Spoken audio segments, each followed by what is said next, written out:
The theme is baggage. I was born during the Vietnam War. My mother was Vietnamese and my father was GI, so I was Amerasian, or they called it Boi Doi, which is child of the dust, which I was adopted in 1975 to a Pennsylvania Dutch family, and everything after that was peaches and cream, or ring bologna and scrapple. So I don't really have any baggage. So I hope this fits in, this story. Now the story's about, I went to college a little late, 25, and after that I got a job in New York City in publishing. And I lived in a very hip section of Brooklyn called Williamsburg, which is now sort of like the racial makeup of a mall in Minnesota. You know, like places go under some gentrification. So Williamsburg is one of those places. And I was out at a party one day after 9/11. I had been given a pretty nice stipend and was unemployed and living in New York City.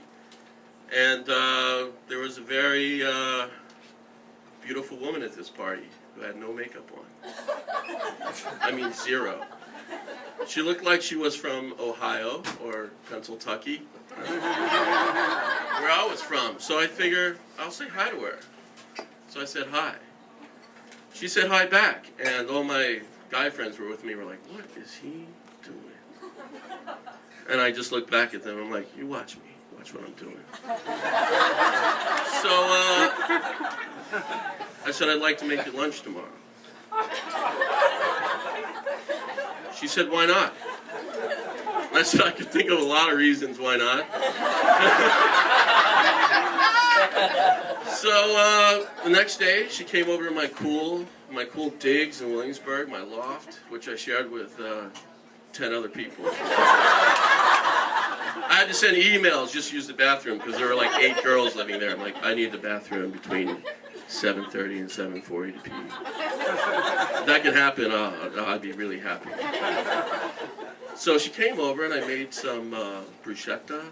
Yeah, I kept it light. I wanted her to think I was a healthy eater, and I knew she was.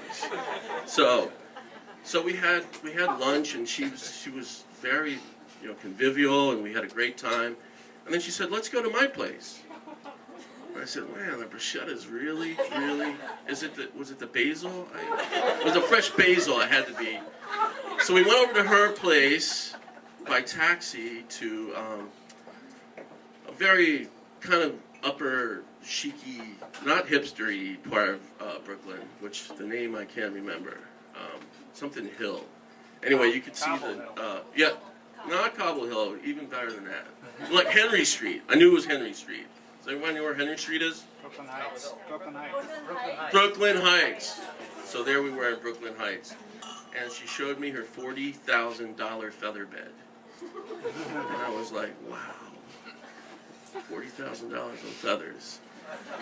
So then we sat down, had some tea, and she put out 6 magazines: French Vogue, American Vogue, Japanese Vogue, I don't know, In Style, some other magazines I'd never heard of, but she was on the cover of all of them.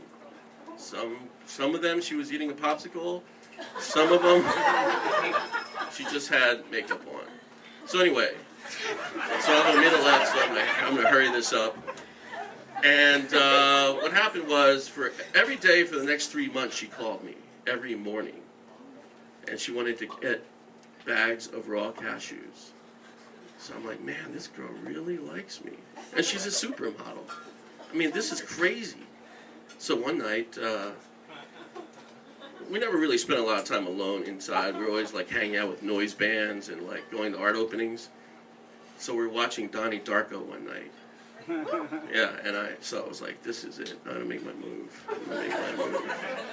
So Donnie Darko comes on, and I put my arm around her, and she's like, "Are you trying to wrap around?" I was like, "The wrap around?" I'm like, "I'm not an anaconda. Just put my arm around you." You call me every day, so, you know, I figure, am I all... Okay, I'm gonna wrap it up. So anyway, she said, look, I don't want to be mean, but didn't your mom ever tell you not to fall in love with a supermodel? And I said, no. So I called my mom that second, 9 o'clock in the evening, Friday night. I said, Mom, listen, this girl, she says, she's telling me that you never told me not to fall in love with a supermodel. She's like, yeah. Who knew you'd ever meet one? You're not an NFL quarterback or even a baseball player. You're not even a magician. So, thank you.